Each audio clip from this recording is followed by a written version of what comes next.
Hello, this is Mark, the resident engineer at PTO Switch. Today we're going to talk about how to check to see if your PTO switch is bad. And if you do have a bad one, you should buy ours, PTO Switch. We have a 10 amp rated switch where the factory switches are almost all of them are only 5 amps. So it's a very strong, good replacement if you end up finding out you need a switch. With that said, let's get started. The first thing you're going to want to do is set your meter to ohms. So we're going to be checking what's called continuity. So these switches are very simple when you get to understand them. Basically, you'll see the markings on this switch. It's kind of hard to see, but it says COM. The COM marking is where the power comes in. So the first row, there are 3 rows. The first row is where the power comes in. The second row is normally open, and the third row is normally closed. So I'm going to take a second and explain what that means. So you see the OL on the meter here, that's open line, or normally open, right? So open and closed. You see what happened to the meter? It kind of goes a little crazy.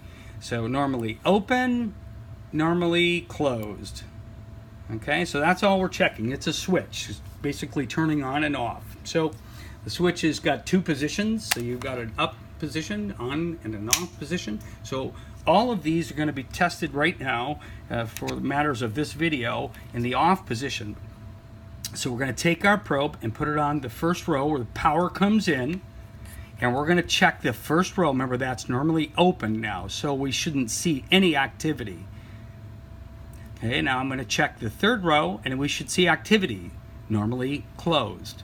Now watch what happens when I click this switch on, and we're going to check those same ones. Now you notice this now went to normally, or not normally, to closed, and then this one went to open. So all it does is switch.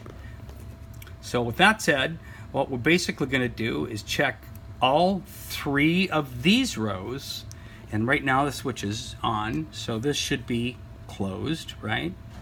And this should be open. And then we'll close the switch, and now this should be open, and this should be closed. So again, I'm going to kind of surmise that. Power comes in, so we're checking these 3, always using these 3. Okay, and when the switch is in the off position, this row will be normally open, right? So there's no open line, and this row will be normally closed. When we turn the switch on, then these become closed and those become open. Now, there are different switches with different terminal configurations, such as this one right here. But the concept is the same. You'll find on these switches the markings that say COM, and that's where your power comes in, right? And the first row is always going to be normally open, and the second, this last row, will be normally closed. And you can see the NC marked on these switches. That stands for normally closed. So when the switch is off, that circuit is closed. And that's it. Thank you for watching our video, and good luck with your repair.